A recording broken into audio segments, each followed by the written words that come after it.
On va maintenant terminer l'étude de notre chute libre avec vitesse initiale en déterminant les équations de la position x de t et y de t.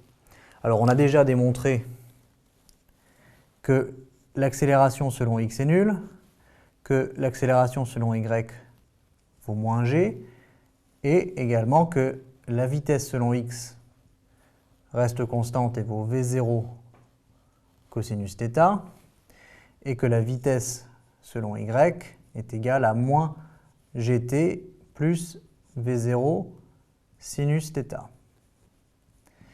Et maintenant, on va déterminer x de t et y de t par intégration de ces équations. Et on va trouver pour x de t, en intégrant, eh bien, v0 cosinus θ t plus une constante, c'est 3. Pensez bien aux constantes d'intégration. Et y de t est égal à moins 1/2 de gt2 plus v0 sinus θ t plus une constante d'intégration, c4.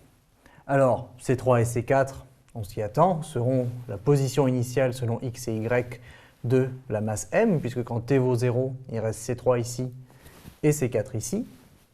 Et donc pour t égale 0, les conditions initiales sont x de 0 eh bien, égale 0, on a mis l'origine du repère ici, sous la masse m, et par contre y de 0 est égal à h, puisqu'on frappe cette balle de golf, ou en tout cas cette masse m, au bord d'une falaise ou d'une marche ou quelque chose, qui fait que si on prend l'origine du repère ici, eh bien l'altitude en y est égale à h.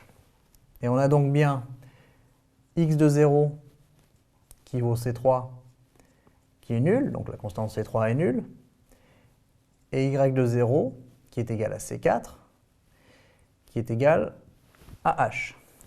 D'où les équations en question.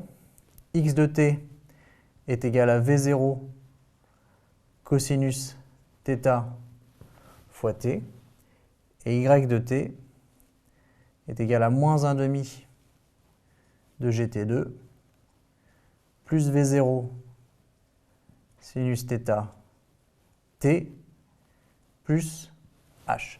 Et voici les équations paramétriques du mouvement qui dépendent du paramètre t et qui donnent la position en x et en y en fonction du temps.